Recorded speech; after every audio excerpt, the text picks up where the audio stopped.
5 ಲಕ್ಷ ಕೊಟ್ಟದ್ದು ಒಂದು, ಆಮೇಲೆ ಹಿಂದೆ ಮೊಹಮ್ಮದ್ ಪೈಗಂಬರ್ ಮೇಲೆ ಏನು ಆರೋಪ ಮಾಡ್ತಾ ಇದ್ದಾರೆ ಸಮಾಜದಿಂದ ಸರ್ಕಾರ ಅವ್ರ ಮೇಲೆ ಯಾವುದು ಕ್ರಮ ತಗೊಳ್ಳೋಕ್ಕಿಲ್ಲ ಅನ್ನೋಂಥ ಒಂದು ಆರೋಪ, ಅದಕ್ಕೆ ಡಿಮಾಂಡ್ ಮಾಡುತ್ತಾರೆ.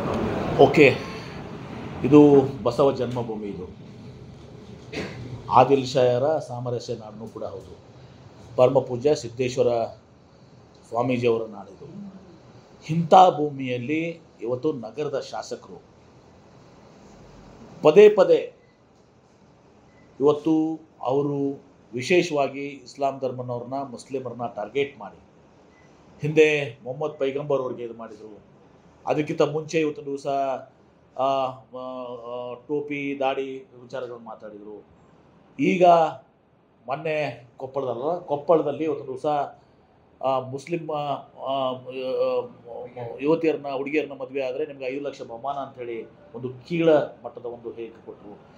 ಇದು ಅವರ ಕೀಳ ಮಾನಸಿಕ ಸ್ಥಿತಿಯನ್ನು ತೋರಿಸ್ತದೆ, ಹೊಲಸು ಮಾನಸಿಕ ಸ್ಥಿತಿಯನ್ನು ತೋರಿಸ್ತದೆ, ಅಸಹ್ಯಕರವಾದಂಥ ಮಾನಸಿಕ ಸ್ಥಿತಿಯನ್ನು ತೋರಿಸ್ತದೆ.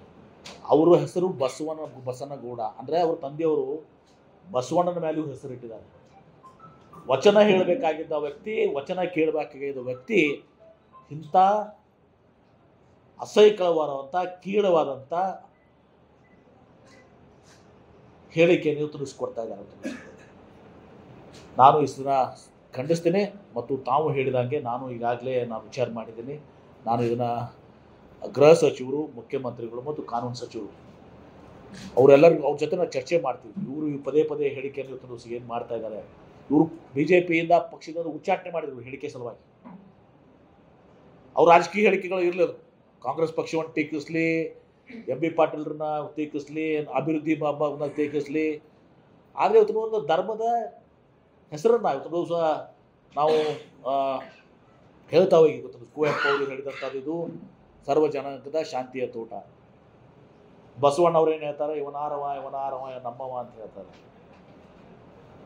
ಇಂಥ ಒಂದು ನಾಡಿನಲ್ಲಿ ಇವತ್ತು ದಿವಸ ಆದಿಲ್ ಶಾಹಿ ಅರಸರಿದ್ರು, ಅವರು ಕೂಡ ಸಾಂಸ್ಕೃತಿಕವಾಗಿ ಇವತ್ತು ದಿವಸ ಸಂಗೀತ ಬಜಾರ, ಇವತ್ತು ಆದಿಲ್ ಶಾಹಿ ಅದರಲ್ಲಿ ಆರ್ಮಿದಲ್ಲೇ ಇವತ್ತು ಶಿವಾಜಿ ಮಹಾರಾಜರ ತಂದೆ ಇವತ್ತು ದಿವಸ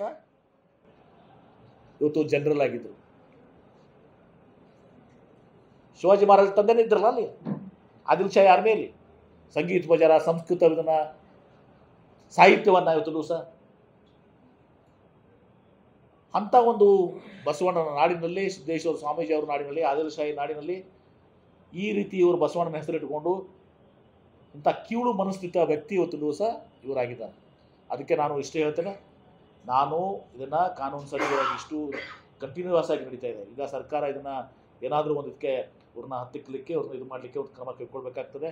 ಅದು ಯಾವ ರೀತಿ ಮಾಡಬೇಕಾಗ್ತದೆ ಅಂತೇಳಿ ನಾನು ಕಾನೂನು ಸಚಿವರಿಗೆ, ಗೃಹ ಸಚಿವರಿಗೆ ಮತ್ತು ತದ ಮುಖ್ಯಮಂತ್ರಿಗಳು ಚರ್ಚೆ ಮಾಡಿ ಅವ್ರ ಮೇಲೆ ಕ್ರಮ ತೆಗೆದುಕೊಳ್ಳಲಿಕ್ಕೆ ನಾವು ಹಿಂಜರಿಯುವುದಿಲ್ಲ. ಸರ್ಕಾರ ಅದರ ಪ್ರಯತ್ನವನ್ನು ಮಾಡ್ತದೆ. ನಾನು ಅದರ ಮುಂಚೂಣಿಯಲ್ಲಿ ಇರ್ತೇನೆ.